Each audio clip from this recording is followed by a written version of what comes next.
Hey everyone, thank you for joining us today on Beyond Real Estate with Jalek, where we strive to edutain. That is, educate a little and entertain more. Here we discuss topics surrounding dad life, brief discussion of the current hot topic in the real estate industry, and then end it all up with the business bookend. Before we start getting to know someone else just a little better. Guys, what's up? Welcome to another edition of Beyond Real Estate with Jalek. We're here, end of April now, and just chipping away. Jay and I were talking about, what number is this now? And we're officially in double digits, which some of you might look at as like, well, they're only in double digits. And we look at it as like, yeah, we put some work in.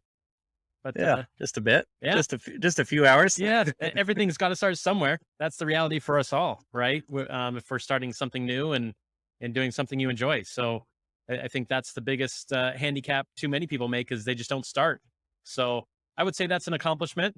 And I'll give ourselves a pat on the back for that one. Yeah, and I think we're a living proof of you don't have to start and look good doing it when you first start. Speak for yourself. I think we're holding down the fort enough. So yeah, thanks for the people that have listened to it. If you don't mind, we do see that there's more and more people listening every week, which is absolutely amazing. But if you don't mind just hitting that subscribe and notifications button wherever that you do listen, it does go a long way in helping out. We do this on our own time, and we're not going to be asking for any money or making this any sort of podcast in the future to where you have to pay to get episodes, but we do want to reach as many people as possible.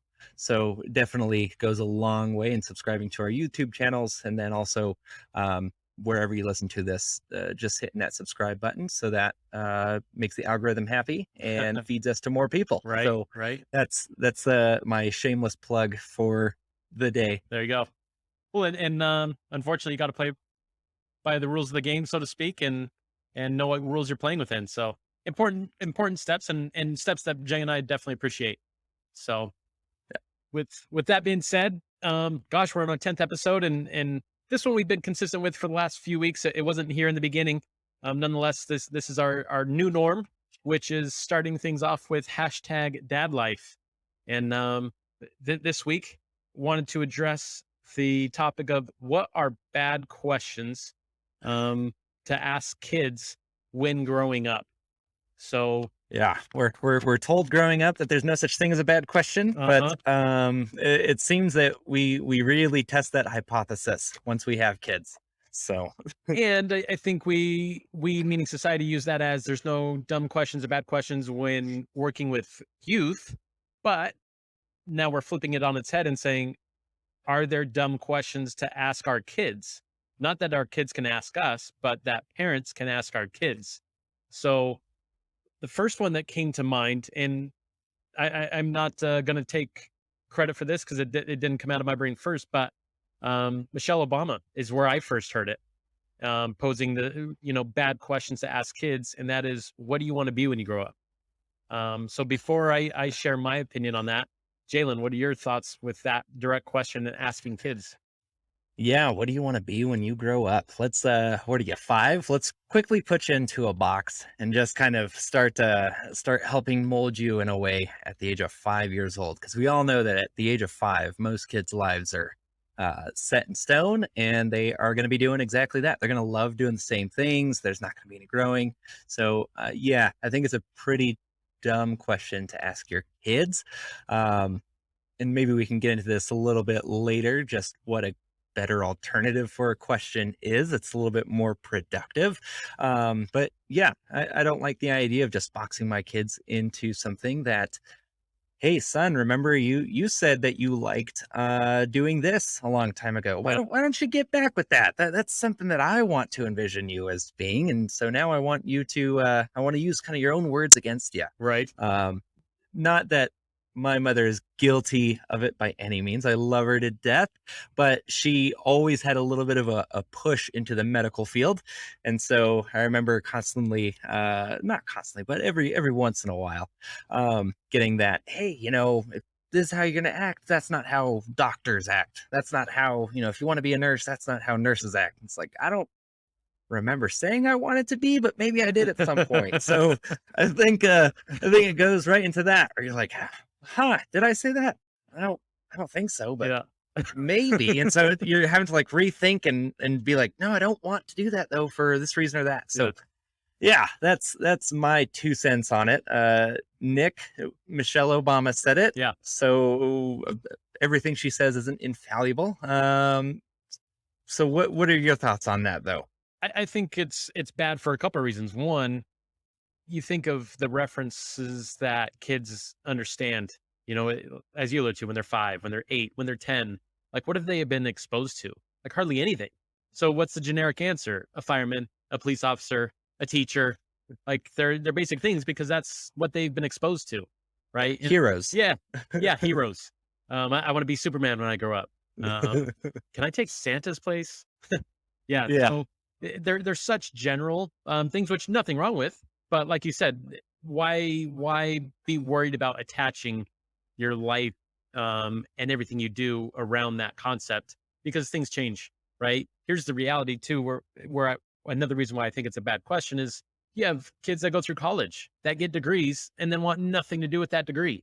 Like, and those are 18, 19, 20 some year olds that are making those decisions, let alone kids that haven't even reached double digits yet, you know? Yeah. So yeah, that's where my head goes for why that's such an irrelevant question and a bad question really to ask kids. What do you want to be when you grow up?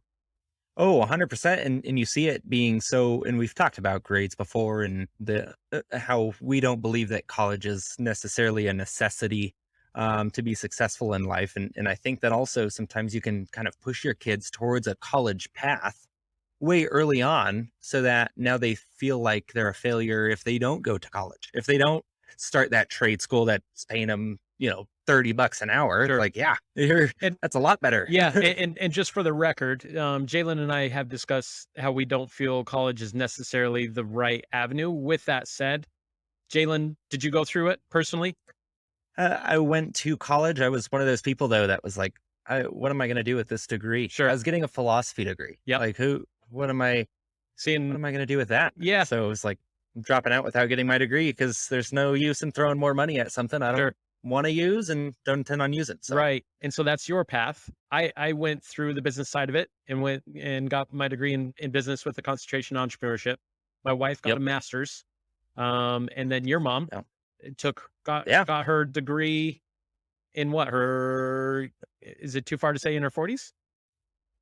She got her associate's degree in her 30s Yeah, right. for nursing, Yep. and then finished up her bachelor's finally. Yeah, in her 40s. Yeah, Yep. so just give some context for our listeners out there. We're not ones that never went down the college path and just like that's not the right path for everybody because we chose not.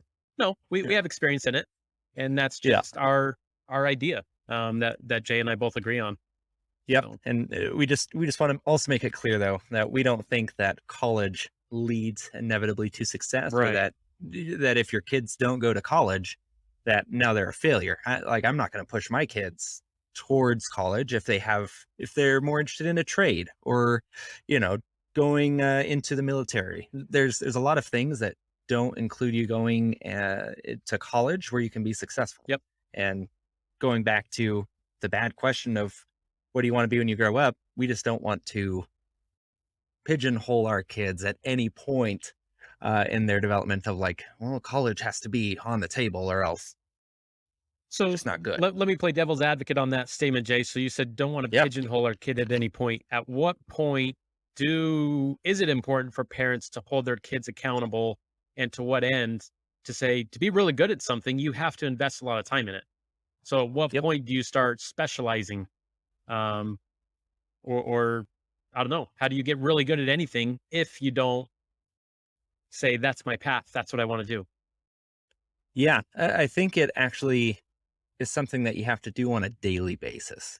I think it's something that you have to hold your kids accountable to their daily actions. Those daily actions snowball. So am I shaping my kids with what I think, whether a world ideology or what I think that they should do when they grow up, or to a degree, but I think more importantly, I try to focus on how can I mold my kids to be hard workers and put their best foot forward in everything they do? Because in my view, with that mentality, you don't have to worry about what your kids will do, because you know that they're going to be a good person and they're going to be doing it to the best of their ability, no matter which route they go down. So that's how I view you setting your kids up for success, not a blanket, you have to go to college, have to be higher educated, or you have to start specializing really young. But that's not to discount that there are specializations that if you don't start early, your specialization, you're just not going to be able to catch up with Hmm. the rest. I think sports is a huge one. You see like gymnasts and baseball players, football players, where they're getting scouted and drafted, or not drafted, but they're getting scouted and talked to when they're 12. And it's like, yeah, if they didn't start the sport when they were 5, you can't expect a 12-year-old just to never playing the sport, walking on and doing it. So there is a place for specialization, but I think again, it comes to hard work, determination early on, and make sure that that groundwork is set so that they can succeed in those other things. Yep. Yeah. What are your thoughts on that, Nick? Well, Try to flip it right back to you. yeah, and I think it goes back to a prior discussion we already had, which was how quick our job environment has changed over the years, right? And now it's not uncommon for someone to hold down 2 and 3 types of jobs, to have those side hustles, as some people have termed them. Yeah. And with that being said, let's be honest, there are jobs created today that didn't exist. I mean, you and I are a generation ish apart, and there are jobs that didn't weren't there when you were a kid, let alone when I was a kid. No, and I think Yeah. that's another challenge of what do you want to be when you grow up? Who's to say what your kid's going to be isn't even invented yet? As weird as that might sound, I think that's a very much a reality. Coding, cryptocurrency, like that space, um, things that I was worried about my hard disk or my floppy disk at school, and nowadays people are just like a what or a what? Like what is a Yeah. disk to go into a computer for? You need a Yeah. disk. You use the Yeah, the cloud. save file icon, that used to actually be a physical thing. It's Yeah. not just it's not just the icon for saving. That's gonna be a trivia one day. They're gonna be like, what did Probably. the save icon Yeah. represent? And some geezer in the back's gonna be like, it was a floppy disk. Sure. So I'm like, what the was a floppy disk? Right. So yeah. Yeah. Yeah. So I think that's the other reality that we are facing is how technology again is just speeding up how quickly things do change in how dangerous it is to tie yourself to one job as well. Oh I yeah. mean, you look at athletes. A lot of athletes struggle going out into society after they retire because they've tied themselves to what they do. And I think as positive and as that might be during their time, that's an Yeah. absolute drawback after their time, you know? Yeah. And one last thing, maybe just to wrap up here, is I want to talk about why that's also, it kind of gets to it doesn't get to the point of why you should be asking that, right? I think most people ask it because they're saying, what would you enjoy doing? But it becomes a different label, as like, we're going to start determining whether or not this kid's going to be successful based on what they say. The kid that says he wants to be a rocket scientist is whoa, Mr. Smarty Pants over here, where it's like, what do you enjoy doing Hmm. that you would enjoy doing that for the foreseeable future? Yeah. You would enjoy making that what you make money in. Yeah. Um, and that's definitely also something that I think is more important to focus on than just the job itself. Hmm. Is it doing work that's meaningful to you and that you enjoy? So I think those are a lot more impactful conversations of what do you enjoy doing? I think should be the first question you ask kids, not what do you want to do when you grow up or what do you want to be, Sure. you know? Sure. So Yeah. One quote that stuck with me, and it wasn't from when I was a kid. It was I was in college when I came across it, but it was in one of John Wooden's books, and it said, "Figure out what you would do for free, and figure out how to get paid for it." And yeah, I thought that was interesting because it definitely makes the wheels turn to say, "Gosh, what do I really like, and how do you get paid so you can do what you like, right?" Versus the yeah. grind.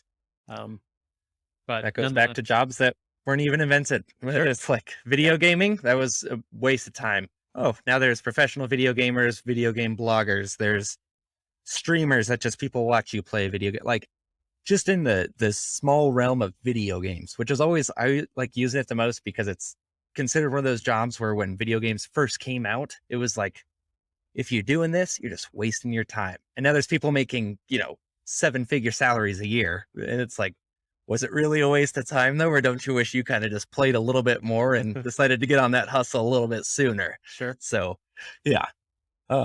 Yeah, that's all I got. Nick, anything to wrap up with us on that first segment of dad life? No final words on that one. So Cool. bad questions. That wasn't plural. We kept it to a singular question, but nonetheless a very common question. I think all of us are guilty of, or most are, of asking kids whether they're your own or others, right? Nonetheless, I Mhm. think in our opinions, it's a very irrelevant one at that, and probably needs to be, like you said, changed Yeah, versus totally thrown out. So we no, can do better. yeah, there are better ways of thinking through that one. So we're gonna take a short pause, and then let's come back to our real estate roundup, and we'll start jumping down that topic for the week.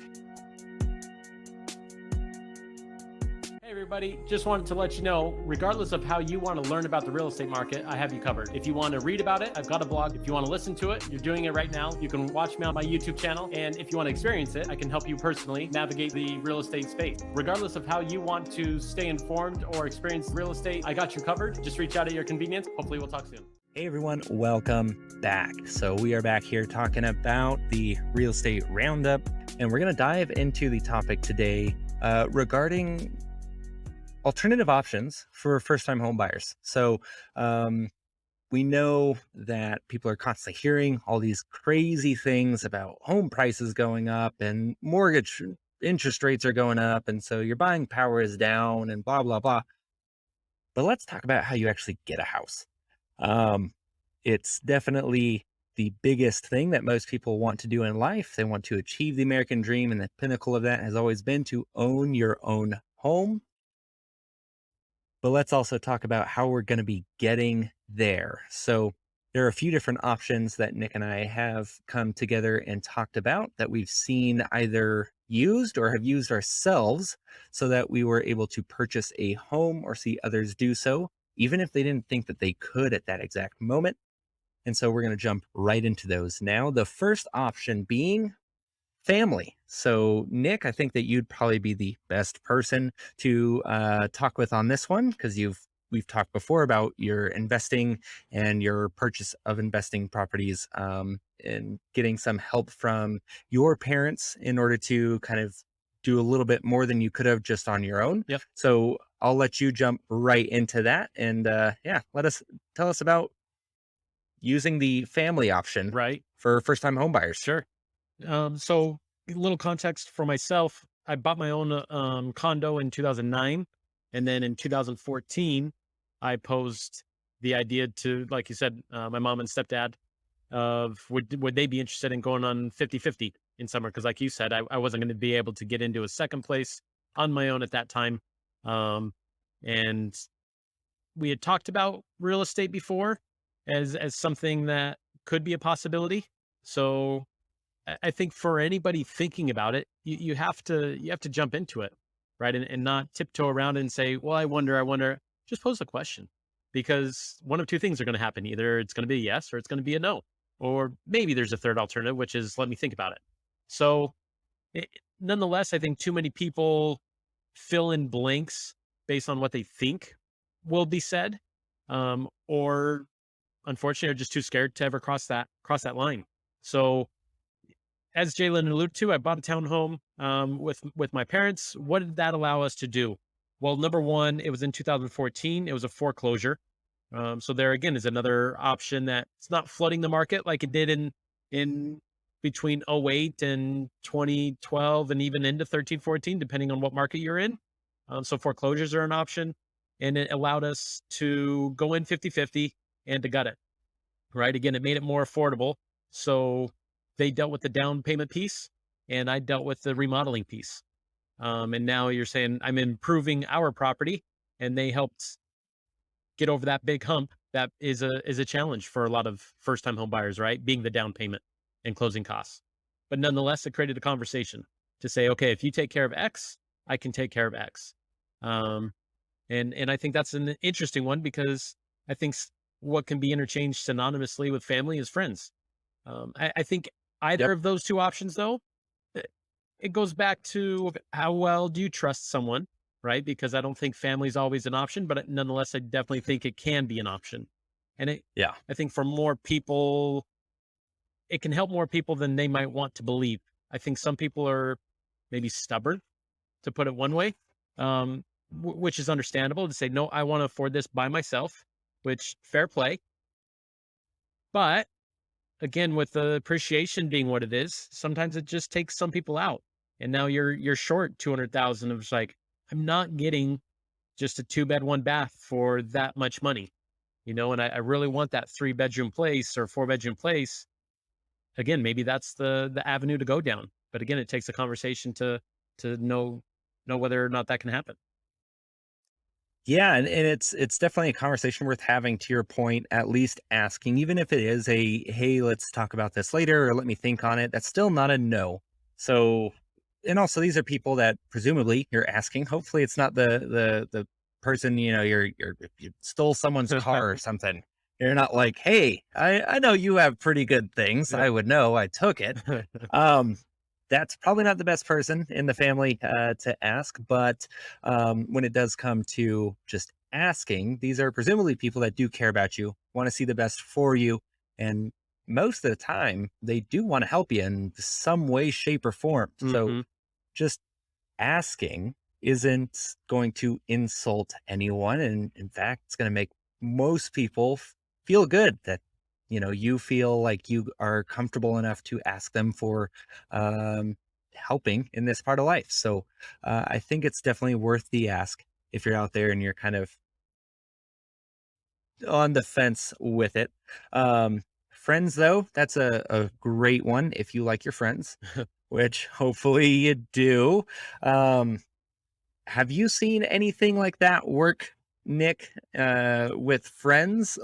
I've seen primarily family. Hmm. Friends, you can both get approved for a mortgage together on my end.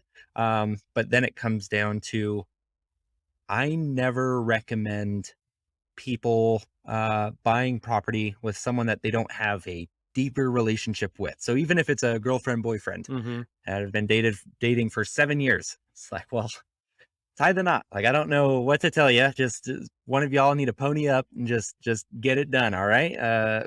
Because buying a house, there's definitely legal repercussions and protections that go along with having those deeper connections than if it was like a friend or a girlfriend or someone along those lines. So, what's your opinion on that one, Nick? And then lead us into the out of state and city limits one because you're the Right. one that had a recent experience with that. Yeah. So to touch on the friends one, I think if we're talking strictly about first time home buyers going down this path, my recommendation would be have things buttoned up and spelled out from a legality standpoint. So there's not assumptions. I think that's the challenge sometimes family members and friends um, struggle with is saying we're going to have this signed off from a legal standpoint, not because I don't trust you, but because things do, like, things happen, right, out of our control sometimes, and that's when it becomes really awkward because Jalen's my nephew, and we went in on something, and he promised me, but we don't have anything in writing and signed off on, and then it becomes Yeah. even more awkward. So there again, if we're dealing with something like real estate, it only, in my opinion, makes sense to say, let's do everything by the book, cross all our T's, dot all our I's, again, for legality purposes. So there's no assumptions being made of saying, but Jalen, you told me 4 years ago you were good for it. And now things have changed. It's like, use it just like you would if you weren't family, in my opinion. Yeah. The benefit is if it is family or a close friend, you have that trust factor that you're building off of. So I think that's where a lot go haywire, unfortunately, is because they don't have anything to hold anyone accountable. And someone dips out because family or life changes happen in the future that they didn't foresee at the time that they made those decisions. And when you don't have anything to hold someone accountable, it does make it that much harder on everybody involved. So, with that being Yeah. said, I also know of some friends right now. I mean, they've been friends for over 20 years. So they're not first time home buyers, but they get along Mm, very well because, again, that time that they put in together. And, they're just big investors. One deals with all making all the deals, the other one comes on the back end and fixes mm, the places up or helps fund nice. those pieces. So I think that's an example though of someone, two individuals that have been there in the space for a long time. And relationships, they got introduced to each other and now they're just like, damn, I wish I knew you sooner type of thing. Um, but Found a new best friend. right, Now right. I'm making money. Yeah, yeah. But I think for all of us, I don't think friends is out of the question by any means because we wanted to do more things with those we know, like, and trust, right? Yeah, So, and duplexes and uh-huh. triplexes, those are always the ones where you don't even have to see them. Yeah, yeah, Like, that's something that you can definitely be thinking about if yep, that's a route that you're wanting to go down. Yeah, duplexes, triplexes, 4 units. I mean, you guys can rent the other 2 units if right. you 2 are in the other 2. I don't recommend that if you have a family. Yeah, As married men, I don't know about Bree, but I know Monica would not go for that. no, no, If I was to picture, hey, let's buy a triplex. yeah. We'll rent out the other 2. It'll be like living in an apartment, but we own the apartment. Yeah, Yeah, yeah. it's not going to go over well. No, Um, no. but so let's talk about the last option that we wanted to cover today. Yeah. There's a million and one options. We're just covering the 3 that we're most familiar with and have seen the most. Uh, Out of state or out of city limits. Hmm. Um, just on a personal thing. So Monica and I are rewatching Breaking Bad, or we just finished rewatching Breaking Bad. We've watched El Camino. We're going through Better Call Saul. Um, New Mexico looks gorgeous. I don't know if it's the filters they use or what, but New Mexico is slowly calling our names. And it goes to, though, with the big discussion around housing prices going up and mortgage rates going up so you can afford less. Looking out of state, your current state, or out of the city limits of where you currently reside, where house prices are 9 times out of 10 higher for a single family home in particular, and moving out of state, um, that is definitely something that I've always thought wouldn't be an option. But after seeing New Mexico and Breaking Bad, I gotta admit, we're not going there for the blue meth, but we'll basically, the northern New Mexico looks like southern Colorado. Yeah. So if one's way less expensive than the other, but what are your experiences with that, and some clients that you've talked to recently that are kind of exploring that as first time homebuyers? Right. Uh, yeah. Yeah. So I met one individual, gosh, within the last month that him and his wife are renting in Pasadena. And Pasadena being the extravagant prices that it is right now for single families, they said they just wanted to get in the game of real estate and own something. So they came up with an idea of where is it they like to visit every so often. And they they pinpointed that area of California, which is close to Big Bear, Lake Arrowhead. Mm. So Southern Californians, you can relate to that destination very well. I know. But they said we're going to buy out of city limits, somewhere close enough that we can visit, and let's make it an Airbnb in the meantime that we're not there. And I think that's an interesting play for first time home buyers because again, it does get your foot in the door, right? You're buying a um, lesser amount of property in comparison, but what does that get you somewhere else, right? What is less money get you in another state or out of city limits, of course. Um, and then I think one detail that definitely needs to be buttoned up is who maintains that, right? Is that going to be a property that you can drive to keep your eyes on it, or do you hire a property management company to oversee it? So those are logistical scenarios that you need to think through, um, but nonetheless, very feasible ones, very realistic ones. There again, it goes back to asking questions, leaning on professionals to say, "I haven't done this before. What would you recommend?" Based on what we're doing or what we're thinking about doing. Um, Yeah. and then the out of Yeah. state.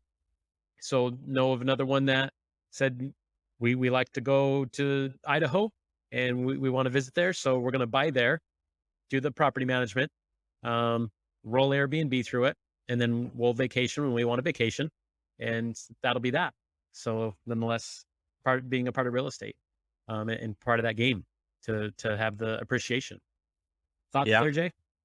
Yeah. It's definitely something that, especially as more and more cities and more even of the smaller, the little big towns in most states are getting filled up because all that beautiful virtual work from home thing allows people to live in Arkansas but still get paid like they're living in California. Yeah. It makes monetary sense just to make that move. And so just be aware of all your options Yep. is all we're really wanting to say.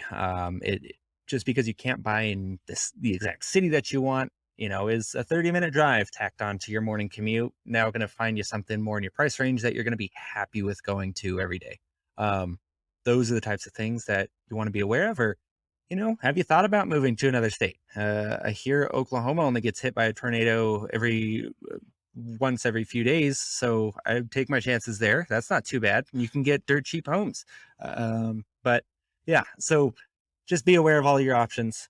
Don't put yourself into a box. We're almost at a theme here. Don't put yourself into a box. We talked about don't putting your kids into a box. Don't put yourself into a box if you're buying a home.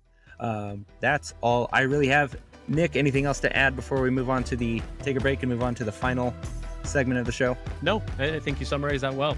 So with that being Perfect. said, yeah, let's take a little break, and then we'll finish things off with Business Bookend. Hey, thanks for listening to the podcast so far. Wanted to let you know about something free Nick and I are giving to every single one of our listeners, and that is HomeBot. HomeBot is a free monthly real estate digest. You can know the value of your home, or if you're looking for a home and don't want to be bombarded by realtors giving you calls and mortgage lenders, a free tool that lets you look at what is currently happening in your real estate market. Check the link below and be sure to sign up today. All right, let's jump back into Beyond Real Estate with Jalick. What's up, everybody? Thanks for coming back. We are in our final segment for today, Business Bookend, and we are coming back to an oldie but a goodie. I don't know that this one is ever going to get out of date, in my opinion. Maybe that's just my bias talking, but Rich Dad, Poor Dad. I think This is most of you that have started your own business or have thought about it have probably come across that book and or title at some point in time. And wanted to bring this one up because I think it deserves attention for sure, rightfully so. And the things that I personally wanted to pinpoint out of this book are a few things. One, your mind is your best asset, and I think that gets overlooked often. We always want to look to other people for answers or other things, or scroll through the Instagrams, whatever social media platforms to find that answer, versus using what's between your ears and thinking your way through things to say, how do I make something? How do I solve that problem, whatever that problem is? Jalen, what's I guess the first thing that you've hung on to from that one? Yeah, it's just the biggest thing is always just the sense of entrepreneurship to work for oneself and really utilize experts in different fields in order to propel yourself further than you could if you just go it yourself. Hmm. That's definitely the biggest thing, and something that they really talk about a lot is just having that those people that are going to be able to advise you to make sure that you are making the best decisions for whatever your goals are. So if you tell professionals what your goals are, they're going to tell you a way to get to it, and you might not like necessarily the way that they tell you or the amount of time it's going to take, but they're going to tell you the best and quickest way to do it, especially if you have the right people in your corners. So that was the biggest thing. Okay. It's like, okay, you got to have the right people. Yeah. And especially if you want to build something. Right. Yeah. How are you seeing, how do you see that, having the right people, and how do you implement it in your daily business or daily life? Any examples of that for you? Absolutely. Like I think that is such an important one in terms of who you surround yourself with, because I strongly believe voices affect choices, and those we Mm, surround ourselves with, whether it be family and or friends, if we're not deliberate, we leave a lot of things yeah. to chance. And I think that's a very important piece of it is not just surrounding yourselves with the right people, but spending more time with more people you want, that whether you want to be like them for some reason, you want to pick their brain to say, how did you get there? Again, it's being intentional with your time because as Warren Yeah. Buffett once noted, as many people is that's the one commodity no amount of wealth will ever be able to buy is time, right? So how you choose to spend it and who you Yeah. choose to spend it with, I think is a massive indicator of where we all end up. Um, if we all start with ideas and they remain ideas, you're not going to accomplish too many things, right? And Yeah, yeah, and it's something that I've kind of been toiling with lately is just like a even a virtual assistant, just someone that is part-time just to take off all the things. It's like, okay, I have my system. I know how I want it to be done. I can now just tell someone else how to do that, and I can go to the more money producing activities Mhm. and take these smaller tasks off my plate altogether. That's kind of what he talks about is you're wanting to get rid of those smaller tasks, those tasks that aren't in your wheelhouse, those tasks that someone else can do and let other people have it. Sure. It shouldn't be you're a one man show. Um, in any area. So it's definitely, I think, hard for most people though to have that kind of release. Um, but at the end of the day, if you want to actually grow, it's that mentality of, you know, I'm in charge of these things, of these bigger things, and I need to make sure that I cut my time, um, cut the things out of my time and put them on someone else's plate so that other people can keep with that. And that's where having the people in your corner, having those right people, Yep. he doesn't do his, he doesn't go and find the properties that he's going to buy. He hires a realtor. He doesn't go and do his own taxes. He has a CPA. So it's that kind of mentality. Um, yeah. With that said, I think another idea and concept that's stuck with me about that book is being a generalist. So as you just alluded to, it's delegating. With that being said, you don't do it naively, not understanding any of it, Mm, right? Because I think that's where yeah. people get themselves in trouble is they don't understand anything, they don't want to, and then when they look at something, whether it be a numbers piece, and things that need to be buttoned up on the back end, whether it be the taxes and not understanding taxes, not that you need to do your own taxes when you're owning multiple properties or have multiple businesses, but you should understand them well enough that when they get passed back to you, Yeah. you know what you're looking at, right? So the idea of being a generalist um, I think is an important piece, right? Not that you have to understand everything just as well as your CPA, but again, have a good idea and reference point as to what someone's talking about when it comes to these other facets. If that's truly something that you want to do, is again being a generalist and not just dishing things off naively, saying, What did you just give them?" Well, I don't know, but they'll take care of it. Like if I want, Yeah. as you That's how just people get alluded in to, trouble. yeah, as you just alluded to, having maybe a virtual assistant. It's like if you can't describe how you want it done, how are they supposed to do their job well, right? Um, so Yeah. it's one thing to delegate, and Yep. it's another thing to understand what you're delegating.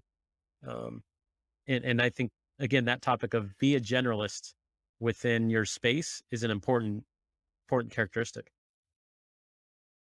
Yeah, and let's dive into to that just that topic just very briefly too.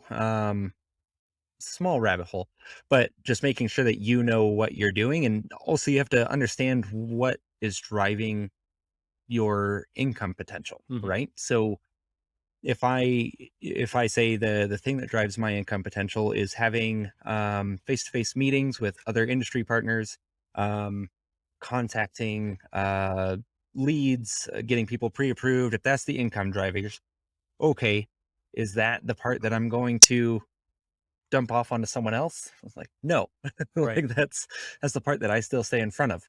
Um, but can I have someone do inputting emails? Can I have someone following up on a phone call with a client that's currently looking for a home and they can get to it before I can? Those are the things that are like, okay, that you're allowing that person to take things off your plate so that you can do more of the producing activities, not less of them. So I think some people think with the entrepreneur spirit without having a business or anything like that, we were kind of talking about this just before we started this final segment, is they think I'll just find something that's completely automated. It's like nothing is completely automated. Yeah. There's Yeah. no such thing as a thing that will make you seven figures and is completely automated, unless you're a trust fund baby and someone gave you money to plug into the stock market. There's nothing that's going to be like that. And so you have to understand where your place is and where you, as a value add, where your value comes and can shine through the most, and get rid of the things that your value is doled by, and put those onto other people's that are better at that's where their value add is. Right. And just for those that want to make everything automated, if you don't have any value to add to something, don't expect your business to ever take off, because you're not adding value.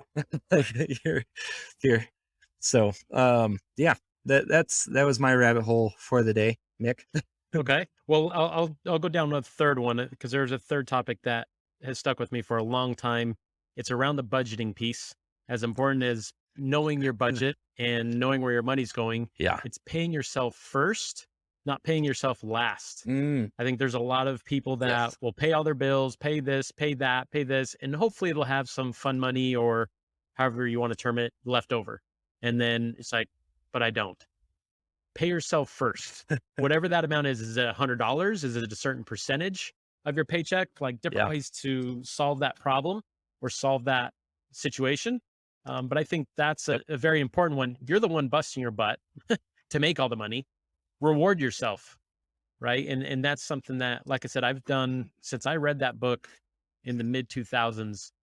I created a little envelope that just said money for me, and I would just put in $20 a week, um, and then Sure. a month, that's $80. And some months I wouldn't spend it all. And now you're compounding that, for the next month. Oh, didn't go out at all this month. And now all of a sudden, some people, if they don't spend it often, you're looking at a few $100 pretty quick, depending on what your spending habits are. Yeah. Nonetheless, you're paying yourself first. Yep. Right. And I looked at it as every week because for my situation, I was paid weekly and I did a lot of individual one-on-one soccer sessions. So that's how I managed it. And some people say, well, I only get paid monthly. Okay, then do it by the month. Whatever your situation is, pay Yeah. yourself first, figure out what that manageable amount is. Otherwise, to assume that hopefully you'll just deal with the leftovers. Um, Again, I think there's better ways. And I think that is the better way. Pay yourself first, not last. Thoughts on that one, Jay? Oh yeah, it's that dirty B word, budgeting, always comes into play, and people are always afraid of it, and they think that means that they can't have fun. And really, it's just making sure that your dollars, no matter what budgeting system you decide to use, your dollars are going towards things intentionally instead of just randomly going out the door. And at the end of the month, you're like, why don't I have money? I made so much money this month. What happened to it all? Then you look at your bank statements and you're like, oh yeah, yep, I remember that day. I remember that day and that day. So yeah, and I think putting in there in your budget, which is effectively what you did by doing that. That's one way to make sure that you budget money for yourself. We have just fun money in our budget. It's just called fun money, and that's as easy it has to be. A couple $100, and we get to go and spend that however we want and do something fun, eat out, go to events. Definitely important, because otherwise it becomes very hard to motivate yourself when you get literally all stick and no carrot. So Yeah. and that's not a it's not a euphemism or anything. That's just the carrot and stick. Right. That was bad. That was bad. Yeah. But nonetheless, I think that is an important one mentally, right? So you don't feel guilty. You're just like, oh, can we afford to do this concert? Right. If you budgeted for it, 'cause Yeah. you pay yourself first, you're just like, yeah, we can splurge on that and we don't have to feel bad for it because Yep. we know we work within those limits and you know what those limits are. So 100%. So, well, that's all I got for it. Final thoughts? yeah, final thoughts is continue to read, continue to get yourself outside of your kind of norm. I think that's important because that's where new ideas come from. It's I think once we put up certain walls and echo chambers of sorts, it's hard to feel like keep things fresh. So that would be Yeah. my final thought is keep finding ways to do those things. And again, maybe it's not reading. Maybe you're just like, I hate reading though. Hey, listen, you have enough podcasts and audiobooks these days that you could just pop that on for, again, create a time frame, 15 minutes, right? Yep. Or is it 30 minutes? Whatever that is, and just block out that time. I think that's an important time to just allow yourself to think and be a little bit off the main page, if you will, to keep moving forward. Yeah. Perfectly well said, Nick. That's all that we have for today. Please be sure to rate, subscribe, and comment. We're getting low on our business books, so if you have any good books, shoot us some. We'll potentially read them. So we'll at least get the cliff notes, spark notes, and we'll talk about the concepts of it deeper. So thank you all for listening, watching, and good evening, good night, and good morning, wherever you're listening to it. I think I got that right, Nick? Close enough. And we'll see you next week. Want to see, hear, or listen to more of Nick's take on California real estate market? Check out my links below. Also, check out the links below for more information on products, books, or references made in this podcast. And please don't forget to subscribe, like, and share.